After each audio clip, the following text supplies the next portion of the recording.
দেশ বিদেশে ব্যবসা বাণিজ্য আর অর্থনীতির সব খবর নিয়ে আমন্ত্রণ ই-ভ্যালি বিজনেস রিপোর্টে। প্রস্তাবিত বাজেটে উপেক্ষিত নতুন দরিদ্র, অপ্রাতিষ্ঠানিক শ্রমিক আর যুব সমাজ, সুবিধা বাড়েনি ক্ষুদ্র ব্যবসায়ও। করোনার দ্বিতীয় ঢেউ মোকাবেলায় নতুন প্রণোদনা প্যাকেজ চায় ক্ষুদ্র ও কুটির শিল্প, সহজে অর্থ ছাড়ের দাবি। দেশ জুড়ে ব্রডব্যান্ড ইন্টারনেটের একদর বেঁধে দিল বিটিআরসি, 5 Mbps গতির ইন্টারনেটের দাম 500 টাকা। এমন সব খবর নিয়ে আমাদের আজকের আয়োজন। প্রস্তাবিত বাজেটে নতুন দরিদ্র, অপ্রাতিষ্ঠানিক খাতের শ্রমিক আর যুব সমাজ উপেক্ষিত রয়ে গেছে। মহামারীতে সৃষ্ট বিপর্যয় রোধে উদ্যোগ দেখা যায়নি স্বাস্থ্য আর শিক্ষা খাতে। এমনকি ব্যবসা বান্ধব বলা হলেও নানামুখী কর ছাড়ে ক্ষুদ্র ও মাঝের উদ্যোক্তারাও কোনো সুবিধা পাবে না। 2021-22 অর্থ বছরের প্রস্তাবিত বাজেট বিশ্লেষণ করে এমন মতামত তুলে ধরেছে এসডিজি বাস্তবায়নের নাগরিক প্ল্যাটফর্ম। 2 ডজনেরও বেশি কর্মসূচির মাধ্যমে সামাজিক সুরক্ষা দেয় সরকার, যেখানে সব মিলে 1,07,614 কোটি টাকা বরাদ্দ আছে প্রস্তাবিত বাজেটে, যা মোটের 17.83 ভাগ। তবে এই বরাদ্দ থেকে সরকারি কর্মচারীদের অবসর ভাতা বাদ দিলে বরাদ্দের হার দাঁড়ায় 13.41 ভাগ, যা চলতি বছরের থেকে 0.8 ভাগ কম। সামাজিক সুরক্ষায় গত বছরের তুলনায় বেশি বরাদ্দ দেওয়া হয়েছে, এইটা পরিসংখ্যান সমর্থন করছে না এবং আগামী অর্থ বছরের জন্য নব্য দরিদ্ররা উপেক্ষিত রয়ে গেল। দ্বিতীয়ত, অপ্রাতিষ্ঠানিক খাত এই বাজেট থেকে উপেক্ষিত রয়ে গেল। এবার নজর দেওয়া যাক স্বাস্থ্য খাতে। সেখানে বরাদ্দ দেওয়া হয়েছে 32,731 কোটি টাকা, যা মোট বাজেটের 5.4 ভাগ। এই হার চলতি বছর ছিল 5.8 ভাগে। স্বাস্থ্য ব্যবস্থার মৌলিক সমস্যাগুলো সম্পর্কে বাজেটে কিছু খুঁজে পাওয়া বেশ দুষ্কর। সংস্কারের কোনো কথাবার্তা সেখানে নেই। এটা কোনোভাবেই কাম্য নয়। আগামী বছরের জুন মাসের মধ্যে সবার টিকা দেওয়ার ব্যবস্থা করতে হবে এবং এর জন্য দরকার হবে বেসরকারি সংস্থাগুলো সহযোগিতা। সেদিকে সরকারকে চিন্তা করতেই হবে। শিক্ষা খাতটা বড়, তাই সেখানে সব মিলে বরাদ্দ 71,953 কোটি টাকা, যা জিডিপির 2.08 ভাগ। চলতি বাজেটে এই হার আছে 2.1 ভাগে। আমরা আসলে শিক্ষা খাতে তো চমক আশা করিনি এবারের বাজেটে, কিন্তু আশা করেছিলাম যে এবারের বাজেটে শিক্ষা খাতে যে বিপর্যয়টা নেমে এসছে তার ব্যাপারে প্রতিফলন থাকবে বাজেটে বা বিনিয়োগের ক্ষেত্রে, সেটি আমরা দেখতে পাইনি। তাহলে প্রশ্ন হচ্ছে, সাধারণের জীবনমান রক্ষার এমন সব খাত উপেক্ষিত রেখে ব্যবসায় যে সুবিধা দেওয়া হলো তাতে কার আর কি লাভ হবে? যে সমস্ত রিফর্ম হয়েছে, যে সমস্ত সংস্কার নেওয়া হয়েছে, সবগুলি বড় এবং কর্পোরেট গ্রুপের জন্য হয়েছে। ওগুলো অন্যায় হয়েছে আমি বলছি না, ওগুলি ঠিক আছে, কিন্তু হয়েছে মনোযোগটা ওইদিকে। ওই যে ব্যবসা বান্ধব সরকারের বলেছে না বাজেট, আসলে বড় ব্যবসা বান্ধব হয়েছে। ব্যবসা বান্ধব কিন্তু এটা বড় ব্যবসা বান্ধব। ছোট বা অপ্রাতিষ্ঠানিক ব্যবসা যারাও ব্যবসায়ী তাদের ক্ষেত্রে এটা হয়নি। এমন সব নীতি সামনের দিনে টেকসই উন্নয়ন লক্ষ্যমাত্রা বাস্তবায়নে সরকারের অঙ্গীকারকে ঝুঁকির মুখে ফেলবে বলেও আশঙ্কা করা হয় আলোচনায়। সৌরভ রহমান, বিজনেস রিপোর্ট, মাছরাঙা টেলিভিশন। কোভিড মোকাবেলায় স্বাস্থ্য খাতের জন্য 2021-22 অর্থ বছরের বাজেটে যে বরাদ্দ রাখা হয়েছে তা অপ্রতুল। উপেক্ষিত হয়েছে শিক্ষা খাত। এমন সব মন্তব্য উঠে এসেছে American chamber of commerce in Bangladesh AmCham আয়োজিত এক অনুষ্ঠানে। তবে সার্বিক বিবেচনায় প্রস্তাবিত বাজেটকে ব্যবসা ও বিনিয়োগ বান্ধব হিসেবে উল্লেখ করেন বক্তারা। আলোচনায় বক্তারা বলেন, কোভিডের সংক্রমণ ঠেকাতে যত দ্রুত সম্ভব দেশের অন্তত 70% মানুষকে ভ্যাকসিনেশনের আওতায় আনতে হবে। এজন্য বাজেট বরাদ্দ বাড়ানোর পাশাপাশি সমন্বিত কর্মপরিকল্পনার তাগিদ উঠে এসেছে আলোচনায়। গুরুত্ব দেওয়া হয়েছে করোনার কারণে পিছিয়ে পড়া শিক্ষা ব্যবস্থার উন্নয়নে কার্যকর পদক্ষেপ নেওয়ার। মোবাইল ফাইন্যান্সিয়াল সার্ভিসের কর্পোরেট কর হার বাড়ানোর সিদ্ধান্তকে অযৌক্তিক উল্লেখ করে এই সিদ্ধান্ত প্রত্যাহারের দাবি জানানো হয়। সুপারিশ করা হয় দরিদ্র মানুষের জন্য আরও একটি প্রণোদনা প্যাকেজ ঘোষণার। ক্ষুদ্র, অতি ক্ষুদ্র ও কুটির শিল্পের উদ্যোক্তাদের জন্য আরেক দফা প্রণোদনা দেওয়া উচিত বলে মনে করেন ব্যবসায়ীরা। স্থানীয় লকডাউনে নতুন করে যারা ক্ষতির মুখে পড়েছেন তাদের জন্য প্রয়োজনে বিশেষ সহায়তা দেবারও দাবি উঠে এসেছে। তবে প্রণোদনার এই ঋণ যাতে দ্রুত এবং সহজে ছাড় করানো যায়, এর জন্য প্রক্রিয়া সহজ করার পরামর্শ তাদের। ইকোনমিক রিপোর্টার্স ফোরাম আয়োজিত এক ভার্চুয়াল সেমিনারে এসব বিষয় উঠে আসে। গেল বছর করোনার প্রথম ধাক্কায় দেশব্যাপী ছড়িয়ে থাকা বেসিক শিল্পনগরীর 97% উদ্যোক্তা ক্ষতিগ্রস্ত হয়েছেন। বছরের শেষ নাগাদ তাদের 80 ভাগই ঘুরে দাঁড়িয়েছেন, তবে অধিকাংশই সরকারি সহায়তা ছাড়া।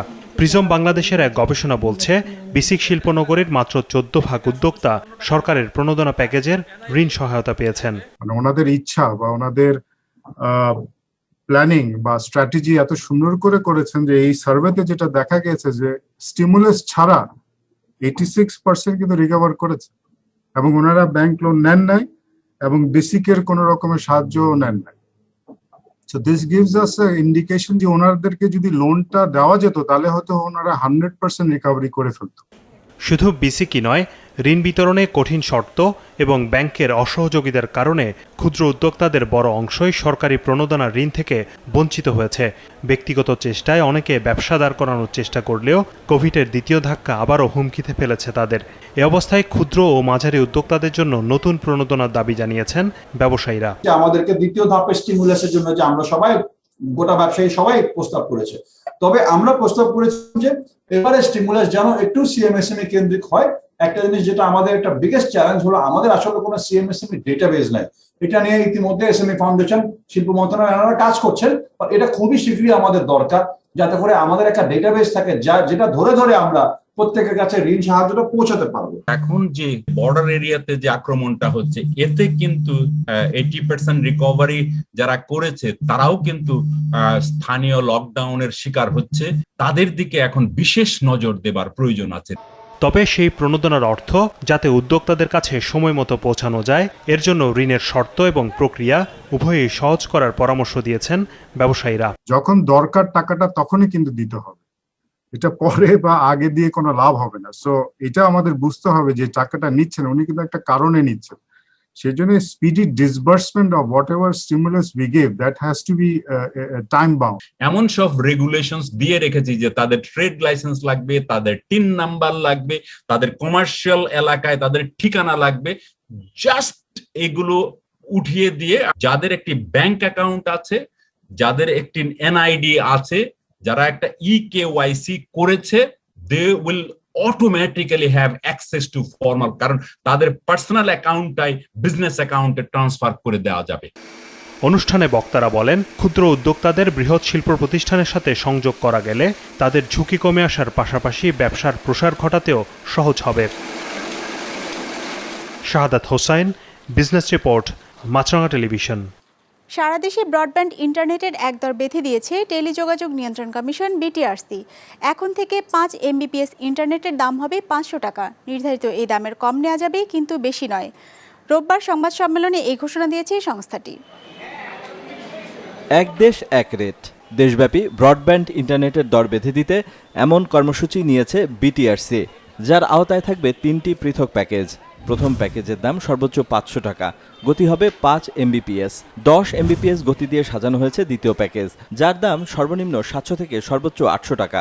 আর 1200 টাকায় মিলবে 20 MBPS গতির ইন্টারনেট মাসে। রাজধানী ঢাকা হোক কিংবা দেশের প্রত্যন্ত কোনো ইউনিয়ন, ইন্টারনেট সেবাদাতাদের একই দামে সংযোগ দিতে হবে নতুন এই নীতি অনুযায়ী। সূচনাটা হোক, আগে যাত্রাটা শুরু হওয়ার পরে আপনাদেরকে সঙ্গে নিয়ে আমরা চূড়ান্তভাবে প্রত্যেকটি স্তরের জন্য যা যা করণীয় আছে সেই বিষয়গুলো আমরা করব।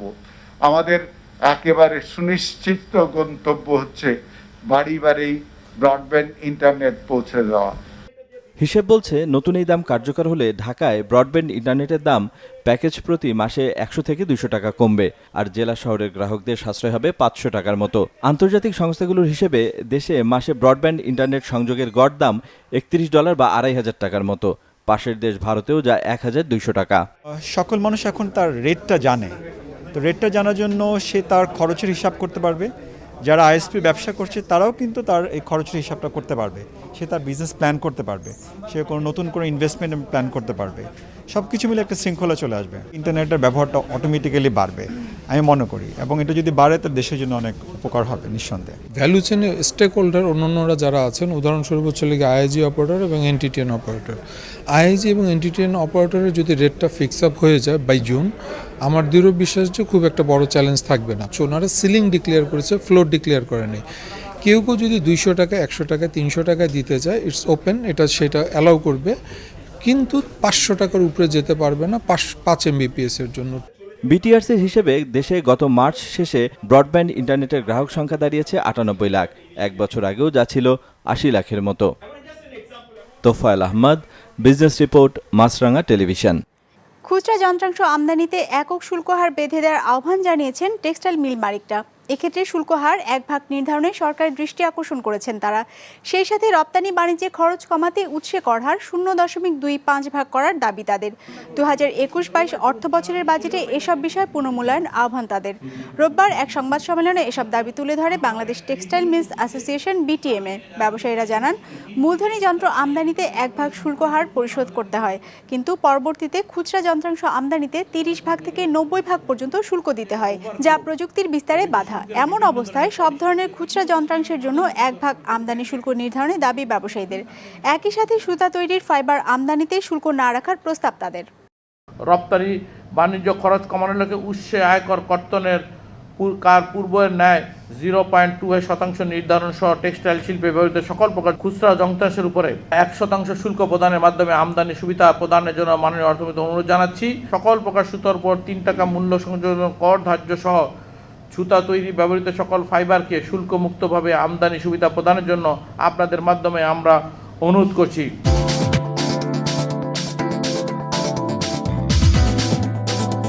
সপ্তাহের প্রথম কার্যদিবসে নেতিবাচক ধারায় লেনদেন শেষ করেছে ঢাকা স্টক এক্সচেঞ্জ। সার্বিক সূচক DSEX 15 পয়েন্ট কমে দাঁড়িয়েছে 6038-এ। লেনদেন হয়েছে 2669 কোটি টাকার। হাত বদল হওয়া শেয়ার ও মিউচুয়াল ফান্ডের মধ্যে দর বেড়েছে 145টির, কমেছে 201টির, আর অপরিবর্তিত রয়েছে 20টির দর। এবার বাজার নিয়ে বিশ্লেষণ শুনবো ব্র্যাকেপিয়াল স্টক ব্রোকারেজের। আজকে মার্কেট 6038 পয়েন্টে ক্লোজ হয়েছে, যা বিগত দিনের চেয়ে প্রায় 15 পয়েন্টস কম, এবং আমরা দেখেছি যে আজকে মার্কেট প্রায় 2669 কোটি টাকা টার্নওভার জেনারেট করেছে, যেটা ডিসেম্বর 2010-এর পর সর্বোচ্চ টার্নওভার। মূলত আজকের দিনটা ছিল ন্যাশনাল বাজেট আনভেল হওয়ার পরবর্তী প্রথম ট্রেডিং সেশন, এবং আমরা পরিলক্ষণ করলাম যে investors are factoring in the incentive provided in the budget, এবং এরই পরিপ্রেক্ষিতে দেখা যাচ্ছে যে ইন্স্যুরেন্স সেক্টরে কিছুটা প্রফিট বুকিং টেন্ডেন্সি দেখা দিচ্ছে। একই সাথে ইনভেস্টার্সরা টেক্সটাইল এবং ইঞ্জিনিয়ারিং সেক্টরে দেখা যাচ্ছে যে কিছুটা ইন্টারেস্ট শো করছেন। এবং আমরা যদি টপ টার্নওভার চার্টের দিকে তাকাই, তাহলে দেখব যে বেক্সিমকো সবচেয়ে বেশি টার্নওভার জেনারেট করেছে, followed by Ifad Autos and Fortune Shoes. বিশ্বজুড়ে টেক জায়ান্টদের ন্যূনতম 15% করের আওতায় আনতে একমত হয়েছে বিশ্বের শীর্ষ অর্থনীতির দেশগুলোর জোট G7। এমন উদ্যোগের কারণে বড় কোম্পানিগুলোর কর ফাঁকি এড়ানোর পাশাপাশি সকল দেশ লাভবান হবে বলে দাবি জোটভুক্ত দেশগুলোর। অন্যদিকে এই কর হার পর্যাপ্ত নয় বলে দাবি দাতব্য সংস্থা অক্সফামের। বিস্তারিত ডেস্ক রিপোর্টে। অ্যাপল, অ্যামাজন, গুগল, ফেসবুক বিশ্বায়নের এই যুগে সবচেয়ে বেশি দাপট এই প্রযুক্তি প্রতিষ্ঠানগুলোর। বিশ্বের এমন কোনো দেশ নেই যেখানে এই প্রতিষ্ঠানগুলোর ব্যবসা নেই। দীর্ঘদিন ধরেই এর সুযোগ নিয়ে আসছে এসব টেক জায়ান্ট। তবে বেশ কয়েক বছর ধরে আলোচনার পর শীর্ষস্থানীয় এসব প্রতিষ্ঠানের উপর বিশ্বজুড়ে ন্যূনতম 15% কর আরোপে একমত হয়েছে বড় অর্থনীতির দেশগুলোর জোট G7। If we see the reality in the world, there are a lot of corporates that find ways not to be taxed at all, using all the ways of avoiding taxes.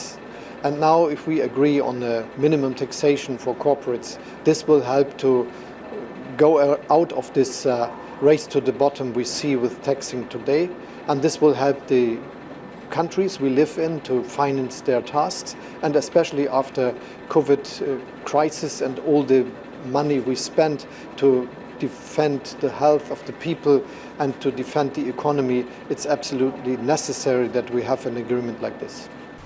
That global minimum tax would end the race to the bottom in corporate taxation and ensure fairness for the middle class and working people in the US and around the world. Tech জায়ান্টগুলো নিজ দেশের উচ্চ কর হার এড়াতে কম কর আরোপ করে এমন দেশগুলোতে নিজেদের ব্যবসা বাড়ায়। বিশেষ করে হংকং, বারমুডার মতো ট্যাক্স হেভেন বা কর স্বর্গ হিসেবে পরিচিত দেশগুলোর কম করের সুবিধা নিতে যায় প্রতিষ্ঠানগুলো। শীর্ষ প্রযুক্তি প্রতিষ্ঠানগুলোর এই প্রবণতা কমে আসবে বলে মত জোট নেতাদের। To ensure that there's a level playing field for all types of companies, and whether it's people operating in tax havens or it's digital companies, we're going to level the playing field and inject that principle of fairness into our global tax system. That's the prize. Tax evasion will be more difficult for big companies all over the world, and this is a good message for the people of our countries, and especially the big tech giants will have to pay their fair share, and this is also a good success. তবে বড় অর্থনীতির দেশগুলো এই চুক্তিতে লাভবান হলেও যেসব দেশে 15% কম কর আরোপিত হয় সেসব দেশ ব্যবসায়িকভাবে ক্ষতিগ্রস্ত হওয়ার শঙ্কায় ভুগছে। আয়ারল্যান্ডের অর্থমন্ত্রী এক টুইটে এর সমালোচনা করে বলেন, ধনী দরিদ্র সব দেশের মতামত আমলে নিয়েই চুক্তি করা উচিত। অন্যদিকে দাতব্য সংস্থা অক্সফামের দাবি, আয়ারল্যান্ড, সুইজারল্যান্ড এবং সিঙ্গাপুরের মতো কর সহনশীল দেশগুলোর কর হারের সাথে G7-এর প্রস্তাবিত হারের খুব একটা পার্থক্য নেই। 15% এই হারকে খুব কম দাবি করে অক্সফাম জানায়, যে লক্ষ্যে এই কর হার আরোপ করা হচ্ছে তা পূরণ হবে না। তবে G7-এর নতুন কর হারকে স্বাগত জানিয়েছে অ্যামাজন, গুগল এবং ফেসবুকের মতো প্রতিষ্ঠানগুলো। আগামী মাসে এই চুক্তিটি নিয়ে G20 সম্মেলনে আলোচনা করা হবে। মুস্তফা তাহান, বিজনেস রিপোর্ট, মাছরাঙ্গা টেলিভিশন। দর্শক, আমাদের যে কোনো পর্ব নিজেদের সুবিধাজনক সময় দেখতে সাবস্ক্রাইব করুন বিজনেস রিপোর্টের অফিসিয়াল ইউটিউব চ্যানেল। ফেসবুক পেজে লাইক দিয়ে আপডেট থাকুন ব্যবসা বাণিজ্যের আলোচিত সব ঘটনা সম্পর্কে। আর আপনাদের মতামত জানান ইনবক্সে। আজ এটুকুই, বিদায় নিচ্ছি, ভালো থাকবেন।